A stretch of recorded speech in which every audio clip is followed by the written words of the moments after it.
हाय नमस्कार। आजची आपली रेसिपी आहे स्वीटकॉर्नचे पकोडे। चला तर बनवायला सुरुवात करूया। त्या अगोदर तुम्ही माझ्या चॅनलवर नवीन असाल तर व्हिडिओला लाईक करा, शेअर करा आणि चॅनलला सबस्क्राईब करा। आता मी इथे 3 स्वीटकॉर्न घेतलेले आहे, त्याचे काढून घेतलेले आहे मी सुरीने आणि आता हे मी मिक्सरमध्ये बारीक करून घेणार आहे। आता हे मी दाणे मिक्सरला लावून घेतलेले आहे। आता इथे मी 2 कांदे घेतलेले आहे कापून, यामध्ये टाकायचे आहे आणि हा सांबार आहे, हा कढीपत्त्याचे पानं आहे, 10 ते 12 पानं घेतलेले आहे कढीपत्त्याचे आणि याच्यात 4 ते 5 लसूण कळ्या आणि 4 ते 5 हिरव्या मिरच्या घेतल्या, मिक्सरला लावून घेतलेल्या आहे। हा ओवा आहे,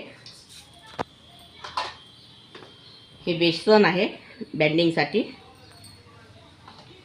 हे तांदळाचं पीठ आहे, इथे 1 चम्मच हळदी पावडर आहे, 1 चम्मच जिरा पावडर आहे, 1 चम्मच धनी पावडर आहे, हे यामध्येच टाकायचं आहे आणि हे स्वादानुसार मीठ आहे आणि हे अख्खे दाणे आहे यामध्ये टाकायचे, म्हणजे तोंडाला क्रंचीपणा येते छान खाताना। आणि हे सर्व आपल्याला मिक्स करून घ्यायचं आहे, बिना पाण्याचा वापर करायचा आहे, लागलं तर पाणी टाकायचं, नाही तर काही गरज नाही।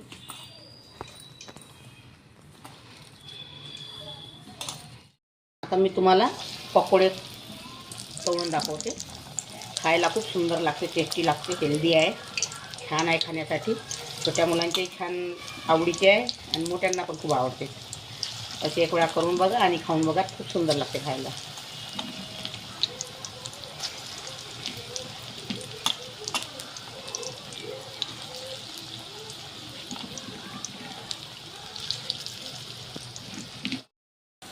हे बघा आता छान तळून झालेले आहे माझे पकोडे स्वीटकॉर्नचे।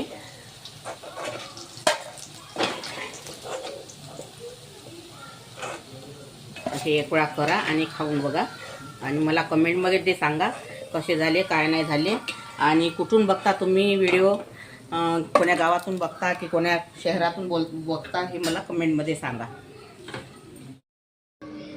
स्वीटकॉर्नचे पकोडे आपले तयार झालेले आहे। अगर तुम्हाला माझी रेसिपी आवडली असेल तर व्हिडिओला लाईक करा, शेअर करा आणि चॅनलला सबस्क्राईब करा आणि व्हिडिओ बघितल्याबद्दल धन्यवाद।